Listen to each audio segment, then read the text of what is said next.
नमस्कार, आप देख रहे हैं न्यूज़ पीआर और मैं हूं आरती बाला आपके साथ। देश में 15वें राष्ट्रपति पद के लिए आज वोटिंग हो रही है। बता दें कि एनडीए की तरफ से द्रौपदी मुर्मू तो वहीं विपक्ष की तरफ से यशवंत सिन्हा इस दौर में शामिल हैं। वहीं आज शाम तक कहीं ना कहीं इस बात का फैसला हो जाएगा कि वोटिंग का जो पक्ष है वो किसके फेवर में जाता है। फिलहाल क्या है पूरी खबर, उससे हम आपको जानकारी देते हैं। 15वें राष्ट्रपति के चुनाव के लिए आज संसद भवन और राज्यों की विधानसभाओं में वोटिंग हो रही है, जिसके लिए देश के करीब 4,800 विधायक और सांसद राष्ट्रपति चुनाव में वोट डालेंगे। एनडीए की राष्ट्रपति उम्मीदवार द्रौपदी मुर्मू और विपक्ष के संयुक्त प्रत्याशी यशवंत सिन्हा राष्ट्रपति की रेस में हैं। मुर्मू के सपोर्ट में एनडीए में शामिल सभी दलों के साथ कई क्षेत्रीय दल भी एनडीए की उम्मीदवार मुर्मू का समर्थन करते हैं।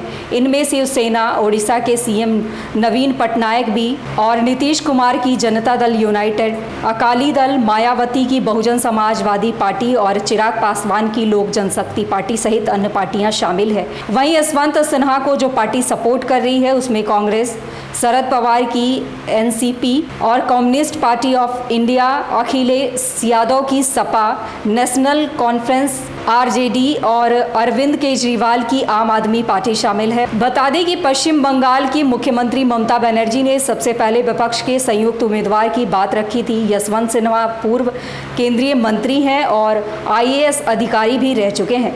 राष्ट्रपति चुनाव के लिए सोमवार को होने वाले मतदान के बाद सभी राज्यों में मत पेटियां दिल्ली लाई जाएगी और 21 जुलाई को वोटों की गिनती के बाद देश के नए राष्ट्रपति के निर्वाचन की घोषणा कर दी जाएगी। राष्ट्रपति रामनाथ कोविंद का कार्यकाल 24 जुलाई की मध्य रात्रि को समाप्त हो रहा है और 25 जुलाई को नए राष्ट्रपति का शपथ ग्रहण होगा। राष्ट्रपति चुनाव में एक सांसद के वोट का मूल्य 700 है, तो पिछले चुनाव के 708 के मुकाबले कम हुआ है, जबकि अलग अलग राज्यों में जनसंख्या के हिसाब से विधायकों के वोटों का मूल्य अलग अलग है। मुर्मू की जीत ऐतिहासिक इसलिए होगी क्योंकि उनके राष्ट्रपति बनने के बाद कई रिकॉर्ड बन जाएंगे। वहीं मुर्मू ऐसी पहली राष्ट्रपति होंगी जिनका जन्म आज़ाद भारत में हुआ। 64 साल की उम्र में वह राष्ट्रपति बनेंगी और वो पहली आदिवासी राष्ट्रपति होंगी।